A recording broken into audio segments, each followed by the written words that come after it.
In a soundproof room, under the cold fluorescent lights, a psychological battle was unfolding. It was a confrontation between those who sought the truth and one who concealed it.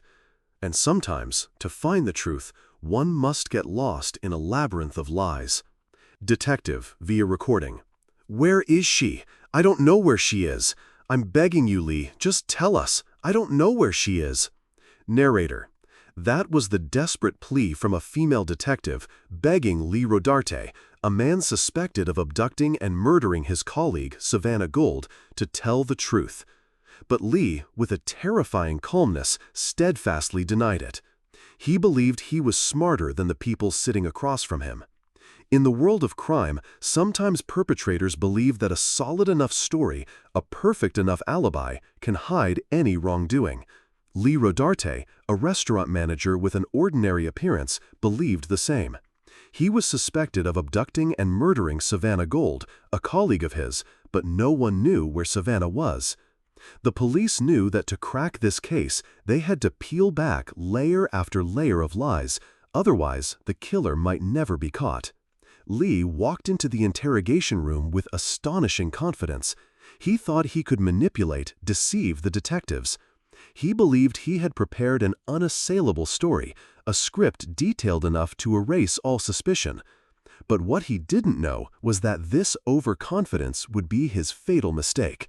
Because, in a psychological battle, every word, every gesture, and even the silences can become evidence against you. From the very first moment Lee stepped into that room, the cat and mouse game began. And the first thing the detectives did was not direct questioning, but a simple yet extremely effective psychological tactic, forcing him to wait. What happened during those 90 minutes of waiting, and how did it affect the psychology of an overconfident killer? Part 1 shows us the beginning of an intense mind game. It reveals the dangerous nature of a liar who believes they can get away with it.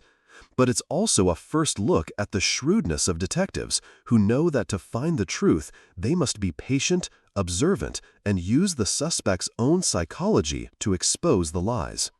Let's explore the details of Savannah Gold's disappearance and how the first clues led police to Lee Rodarte, the man who believed he held all the cards.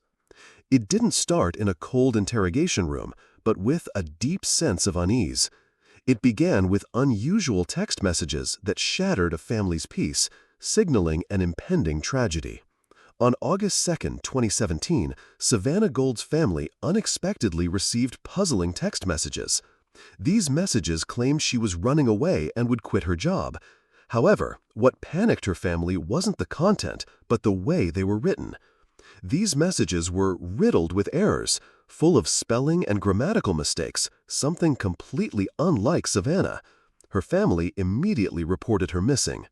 This was a clumsy attempt to create an alibi, a common trick of inexperienced perpetrators. The killer might have thought that faking text messages would make the police believe Savannah voluntarily disappeared. However, this act completely backfired. It showed a lack of understanding of family psychology, those who know their children better than anyone, and the poor writing skills of the person behind this charade. In the initial investigation, the police seemed to be grasping at straws, lost in finding clues, until undeniable evidence emerged, CCTV footage from Bonefish Grill, where Savannah worked. The video showed Savannah getting into a silver car in the parking lot, after which the car began to shake violently. The car door thrust open and pulled shut 3 times. Then the car drove out of the parking lot and Savannah Gold disappeared forever. Savannah Gold was only 18 years old. She was a colleague of Lee Rodarte, who was later identified as her boyfriend for about 2 months. Like many other young people, Savannah had a life, dreams, and a loving family. She was the victim of a brutal act of violence, not only losing her life, but also having her reputation slandered by the killer, who tried to assign her wrongful actions in an attempt to cover up his crime. The first lesson from this case is the importance of trusting our instincts, especially when loved ones exhibit unusual behavior. And sometimes, in the world of crime, the most important clues come from the smallest details, a spelling error, a door kicked open in the dark of night. The silver car in the CCTV footage quickly led police to a name, Lee Rodarte. And when he was brought into the interrogation room, the story of his lies truly began. In the next part, we will thoroughly analyze how Lee tried to weave a web of deceit and why those efforts ultimately collapsed under the pressure of the detectives. When Lee Rodarte walked into the interrogation room, he believed he had an unassailable story. He thought he had prepared well enough to fool anyone. But what he didn't expect was that this room was designed to expose every secret, and every lie would leave a trace. Lee was arrested on the pretext of a minor traffic warrant. This was a simple but effective police tactic, tricking the suspect into letting their guard down. Afterwards, Lee was left alone in the interrogation room for 90 minutes. For a normal person, this wait might cause anxiety. But for Lee, who believed he had the upper hand, those 90 minutes might have increased his overconfidence, making him believe the police had nothing against him and that the game was in his control. When the interrogation began, the first question for Lee seemed simple. How long have you known Savannah? Someone with nothing to hide would answer briefly, getting straight to the point. But Lee was different. He spoke continuously for over 5 minutes, describing in detail his relationship with Savannah, even stating, "We started hanging out outside of work, got pretty close." He even added details about Savannah started using drugs a lot, specifically heroin, and that he had to take a step back because of it. This was a blatant attempt to create a story to justify his distancing himself from her. In cognitive psychology, this behavior is a classic sign of the psychology of lying. People who are hiding the truth often feel pressured to extend their answers, adding unnecessary details to appear credible. They believe that the more they say, the more convincing their story becomes. But in reality, it increases their cognitive load. The more details they have to remember and keep consistent, the more likely they are to make mistakes. With each lie exposed, Lee sank deeper into his quagmire. But he still didn't give up. He still believed he could get away with it by fabricating a convincing enough story about what happened in the fateful silver car. In the next part, we will analyze Lee's biggest lie, the story of the green pickup truck, and how it became undeniable evidence against him. When a lie is exposed, the liar often has to construct a bigger, more complex lie to cover it up. And Lee Rodarte, believing he could still outsmart the police, wove a fantastical story about a green pickup truck, completely unaware that it was only pushing him deeper into the trap. After being forced to admit meeting Savannah in the parking lot, Lee began a new charade. He claimed that Savannah voluntarily got into his car because she had just used heroin and was a little paranoid. He even fabricated a story about an argument where he punched his tire to scare Savannah, saying, "It's going to be your windows if she didn't stop." This story immediately revealed major loopholes. No one in Savannah's life had ever mentioned her using heroin, and the idea of her going to work a shift at the restaurant in that state was highly unlikely. But the peak of his deception was when Lee tried to create the most perfect alibi. He claimed that after the argument, Savannah had got out of the car and walked towards the main entrance. Then an older model Ford pickup, green in color, drove up and she got in. Lee even added that it only took maybe 5 minutes between Savannah leaving his car and the green truck appearing, implying that she had called someone to pick her up. The reason Lee was so confident in fabricating this story was because he didn't know the police had CCTV footage. That footage clearly showed Savannah never left the vehicle in the parking lot and drove away with him just minutes after getting in. He believed that putting Savannah in another car would make him completely innocent and not the last person to see her. This is a classic example of cognitive load when lying. To maintain the lie, Lee had to constantly create new details and ensure they didn't contradict each other. This required immense mental focus, and when pressured, mistakes were inevitable. He was inadvertently constructing a mountain of evidence against him. He thought he was getting away with it, but in reality, he was writing his own conviction. The lesson from Lee's green truck is a strong warning. Lying is a double-edged sword. Every lie you tell to cover a truth requires you to create another lie to maintain it until the entire structure collapses under its own weight. And as the lies about Savannah's disappearance began to waver, Lee continued to dig his hole deeper with another blatant lie, this time about a wound on his own body. In the next part, we will analyze how he tried to distract the police with a story about a self-inflicted injury and how the detectives recognized the nonverbal cues that betrayed him. When the lies about Savannah's disappearance began to waver, Lee continued to dig his hole deeper with another blatant lie. This time, it wasn't about a phantom truck, but about a wound on his own body, a desperate attempt to distract the detectives from the horrific truth. Just as Lee was trying to maintain his fabricated story about the green truck, the detective suddenly shifted the conversation to a new topic. What happened to your neck? This was a deliberate psychological blow. The detective almost certainly noticed that wound from the beginning of the interview. The decision to bring it up at this moment was to increase pressure on Lee, as he was already anxious about his last lie. When the lies about Savannah's disappearance began to waver, Lee continued to dig his hole deeper with another blatant lie. This time, it wasn't about a phantom truck, but about a wound on his own body, a desperate attempt to distract the detectives from the horrific truth. Just as Lee was trying to maintain his fabricated story about the green truck, the detective suddenly shifted the conversation to a new topic. What happened to your neck? This was a deliberate psychological blow. The detective almost certainly noticed that wound from the beginning of the interview. The decision to bring it up at this moment was to increase pressure on Lee, as he was already anxious about his last lie. Lee replied that the wound was self-inflicted, caused by himself, sometime in July, because he'd been having kind of a hard time.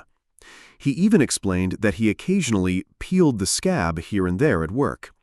This explanation was a blatant lie, almost brazenly absurd. Lee had no history of self-harm, and, according to reports, he was in good spirits in the weeks leading up to the crime. His purpose was probably to create a tragic, pitiful story for himself, or simply to distract the interrogation. But it wasn't just his words that betrayed Lee, his body did too. The video showed that from the beginning, Lee had unnaturally moved his hands and fingers every time he tells a lie. Earlier, when his first lie was exposed, he had bounced his leg repeatedly. These unconscious movements are clear nonverbal cues of anxiety and an attempt to conceal. While many people might cross their arms or slouch when lying, Lee had small, repetitive movements in his limbs. The detectives, trained in behavioral analysis, surely recognized these tells. Their sudden return to the topic of the neck wound right after Lee had just lied about Savannah leaving the car only increased his paranoia and pressure. The lesson from this self-inflicted wound is a reminder that our bodies often speak the truth that words try to conceal. Even the most sophisticated liars can hardly completely control all unconscious movements. For detectives, understanding these nonverbal cues is a key skill to penetrate the shell of crime. When Lee's lies had completely collapsed under their own weight, the detectives knew it was time to deliver the decisive blow. They would no longer play cat and mouse. In the next part, we will witness an emotional, psychological attack from the detectives, a tactic that would push Lee to his limits, forcing him to face the gruesome truth. When Lee's lies had completely collapsed under their own weight, the detectives knew it was time to deliver the decisive blow. They were no longer playing cat and mouse. Now the interrogation had turned into an emotional battle designed to break Lee's final line of defense.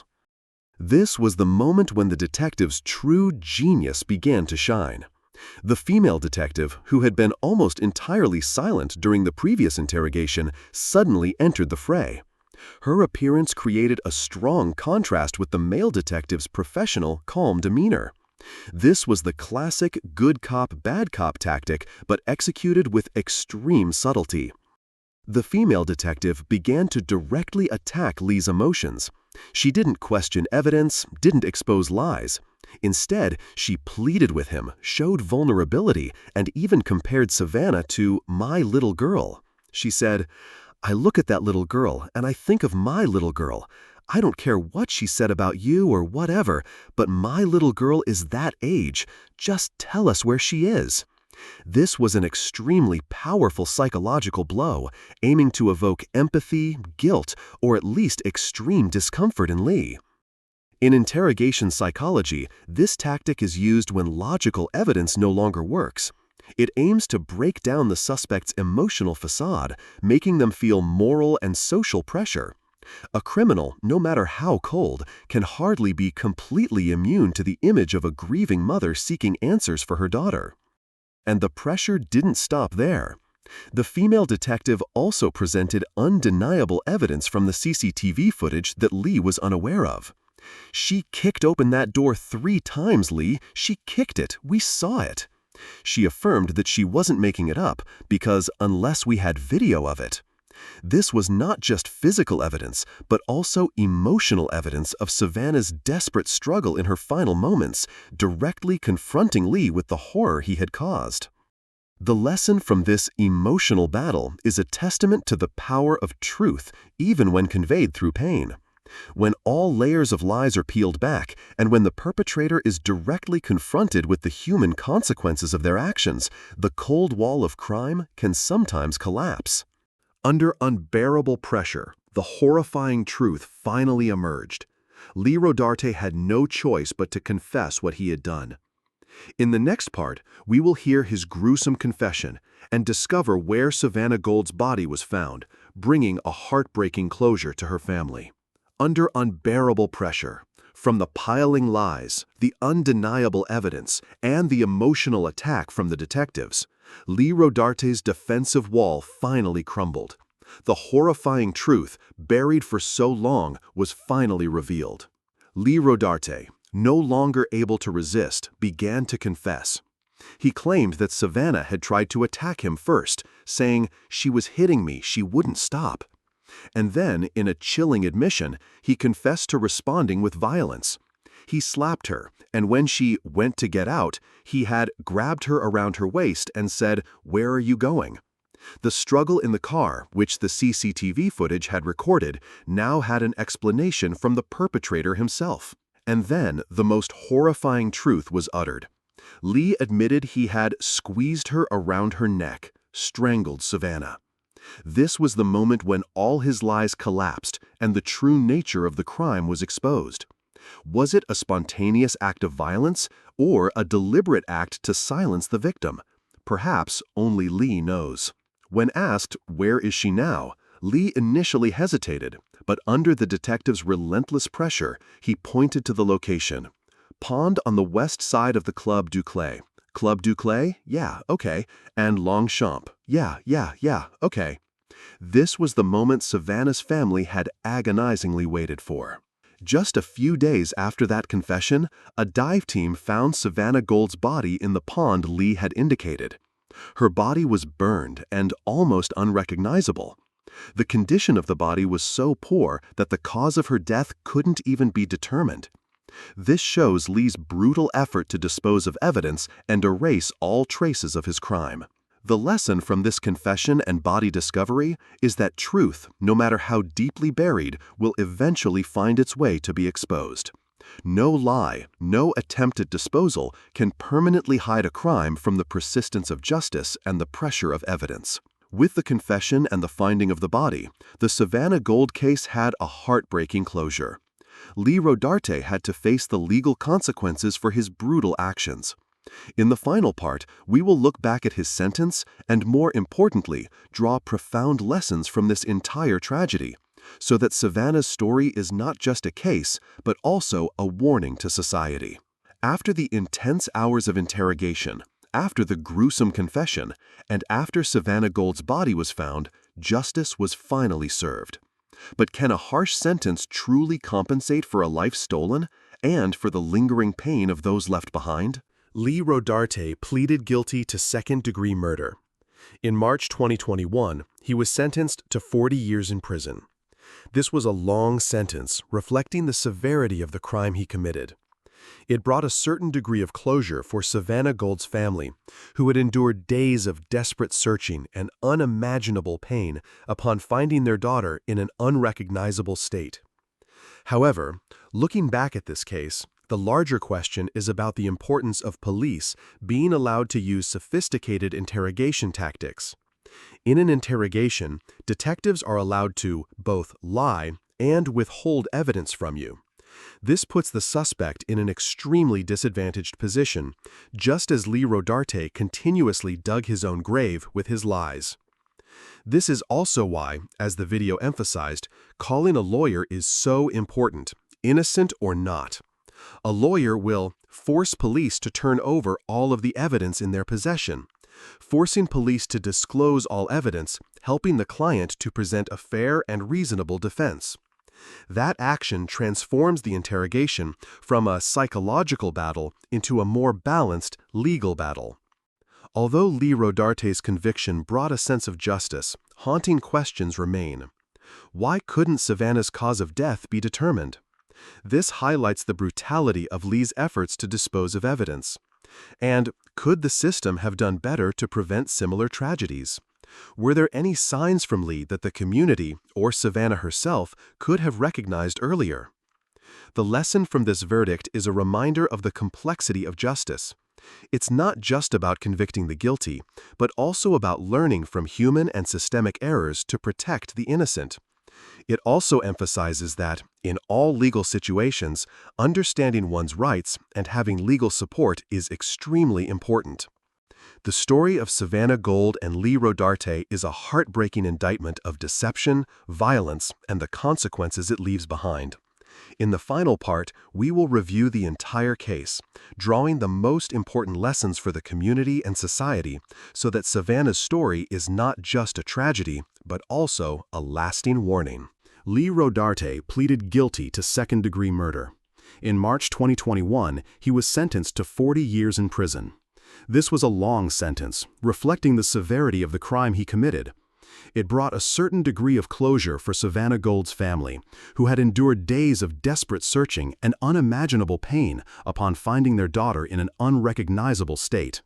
However, looking back at this case, the larger question is about the importance of police being allowed to use sophisticated interrogation tactics. In an interrogation, detectives are allowed to both lie and withhold evidence from you. This puts the suspect in an extremely disadvantaged position, just as Lee Rodarte continuously dug his own grave with his lies. This is also why, as the video emphasized, calling a lawyer is so important, innocent or not. A lawyer will force police to turn over all of the evidence in their possession, forcing police to disclose all evidence, helping the client to present a fair and reasonable defense. That action transforms the interrogation from a psychological battle into a more balanced legal battle.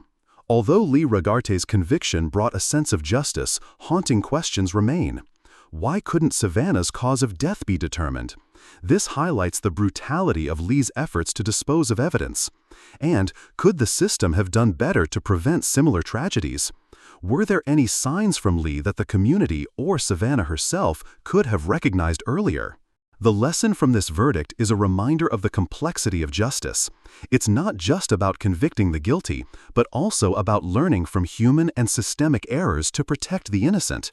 It also emphasizes that in all legal situations, understanding one's rights and having legal support is extremely important. The story of Savannah Gold and Lee Rodarte is a heartbreaking indictment of deception, violence, and the consequences it leaves behind. In the final part, we will review the entire case, drawing the most important lessons for the community and society, so that Savannah's story is not just a tragedy, but also a lasting warning.